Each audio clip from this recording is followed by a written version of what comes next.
Hello, thank you for joining Dialogue and Delicacies, the Happily Joined edition.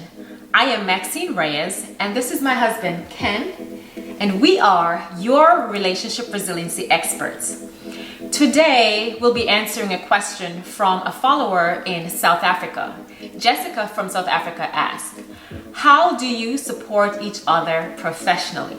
So our topic for today is making power couple moves.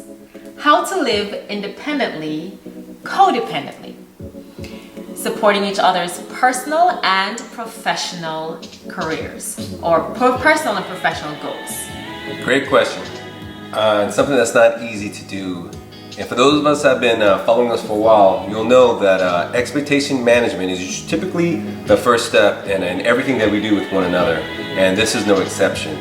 So expectation management is literally sitting down, having a conversation with your significant other, and discussing what exactly you expect from one another. That is correct. And so, for those of you who, if this is your first time following us or watching our video, you know that, well, you won't know this, that we have been married for 21 years and we both spent 22 years in the military, and he's still on active duty. So I retired, and the entire time we worked with each other professionally. Yes. Right? So he supported my goals, my personal goals and professional goals. I am able to do things independently, but together we depend on each other. Absolutely. Hence the topic codependent. Yes, but back to expectation management. Before those 22 years ago, we sat down and we spoke about what we expected from one another. Absolutely. For example, just to put a little bit out there, I was, how old was I, 19? 18. I was 18, and one of the things that I expected was for my wife to cook, you know? And she said, not a problem. She knew how to cook. She's a good country girl from, Jamaica.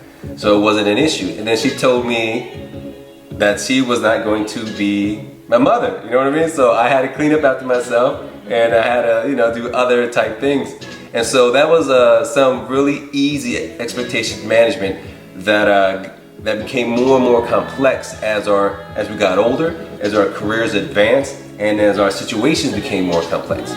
So, but every step of the way, one of the things we did very well, and maybe is one of the reasons why we've lasted this long, is we have always known what we wanted from one each other, what we expected from one another. And so when it comes to supporting two professionals, because basically we've been professionals, are professional military members of the profession of arms our whole lives together. Yeah. And so that required a lot of expectations management every step of the way. And so that's one thing we've done well, and we encourage all couples to do as they either are in a career or as they about to get involved with someone who is just as busy and just as a professional as they are. Right. And just to add to what Ken had to say, so it's not just about work, really, education. I mean, so us going to school, that was an expectation that we set for each other.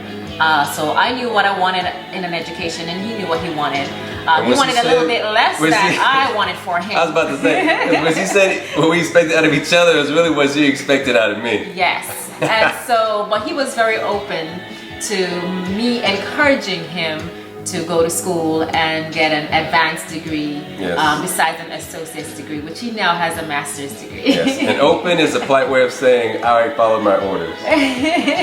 Because I had high expectations of him and knew his potential, and we had free money for college, so why not take advantage of it? Not free, we earned it through blood and sweat equity, but the military did provide. The military paid for it, so that's what I really wanted to say. So why not take advantage of it?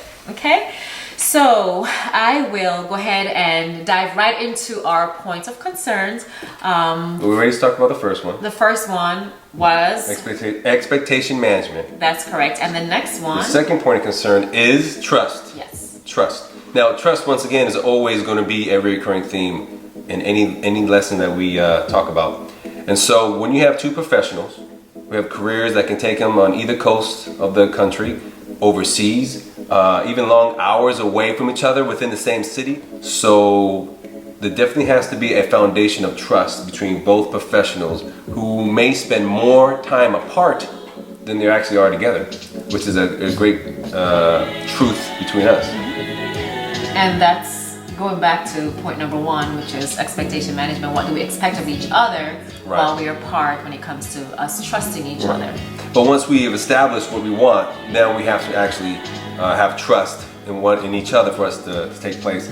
And one thing I encourage the men to do is to work doubly hard in earning and sustaining that trust in their woman. Yes. Because a woman, at least my wife, is needs to be reassured that I'm doing everything that I'm supposed to protect her heart and her feelings. And to me, it's very important. And I work extra hard to make sure that there's no ambiguity, make sure that there's no need to worry about if my phone's ringing or anything of that nature. Everything's clear. Everything is clear. And I definitely take strides to make sure that she knows that she doesn't even have to think or worry about what I'm doing if I'm not at home. And that there's no doubt. No doubt. On each other's end. And not only will that help you personally, will help you professionally, because just the harmony is so much. This is already there and it's established. And when there's harmony in the home, you can be more productive and efficient at work as you chase whatever your professional aspirations are. Correct. Okay, so we covered trust. This is where you're supposed to kiss me. Okay. And so our next point of concern is, of course, commitment. Commitment to one another. Near and far. Correct. So for Ken and I, we've lived apart for short term and long term, which the longest we've lived apart, not in the same house, was 5 years. I think it was the last 5 years before I retired six months ago. It's crazy, Maxine, because I know we've done that, but it must have been like a big blur. Yeah, it seemed because we pretty much blocked it out and made everything. We put every effort we could to make sure we spend as much time as we could together. Yes. So that's an investment. So if you're gonna have long distance relationship, and some of you may be by choice, some of you may not be by choice, there's an investment in there that you definitely have to have that commitment to ensure that you see each other as often as you can, talk to each other, have that expectation management of how often you're going to be talking to each other over the phone or visiting each other. Absolutely. So that's it for commitment to one another as far as long near distance and far. Or Keep forgetting that part. Yes, near and far. So managing dual track careers, which is very important because when you deal with two professionals, Maxine has her own professional development, schools, and also particular jobs she had to take, and as well as I. And so that can take us to two different parts of the world, absolutely. And which it did. Yes. Which it absolutely did. But so through expectation management, through trust, through commitment near and far, this makes managing our individual careers less burdensome and more seamless, as we already have that foundation of trust and harmony. So we are free to chase our professional dreams independently, but we still come together to be dependent on each other for our emotional recharging and our zen as we fight against the whole world and seeking our dreams.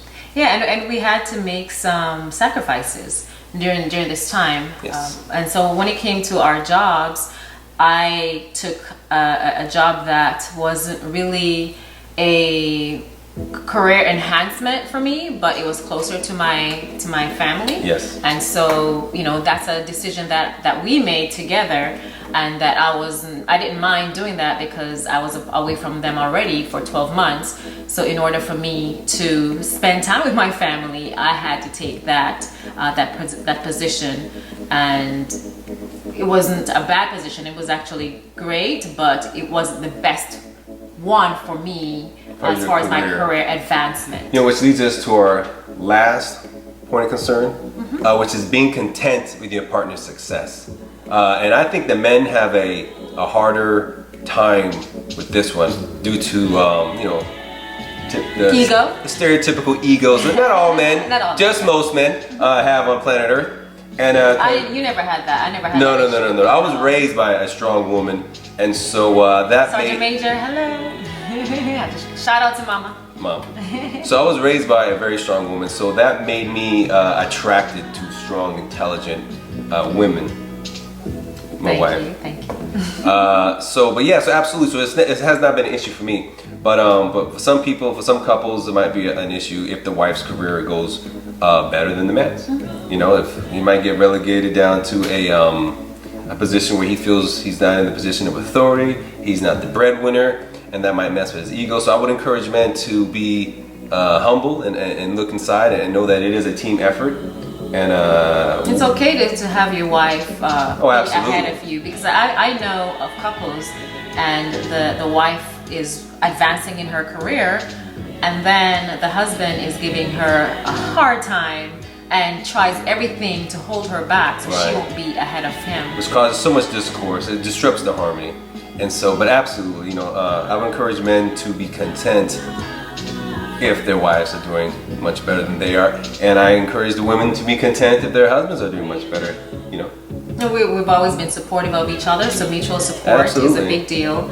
And just being happy for your spouse. I mean, be the encourager, you know, the ones to encourage each other, because there are other people out there. Yeah, the biggest cheerleader. Because there are other people out there that are going to try to discourage you from, you know, getting ahead. The world is going to attack you at every opportunity, so you definitely do not need any internal strife at home. Yes, one team at home. One team, one fight. Yeah, Bonnie and Clyde, whatever way you want to call it.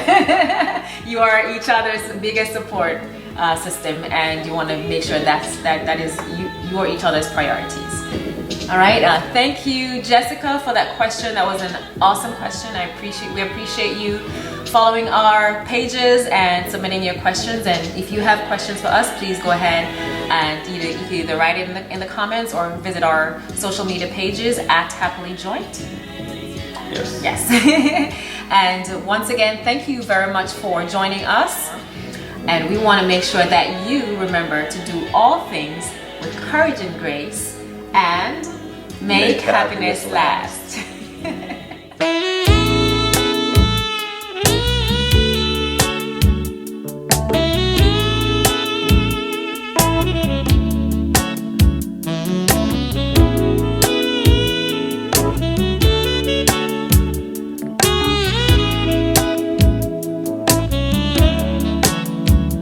Your love is king.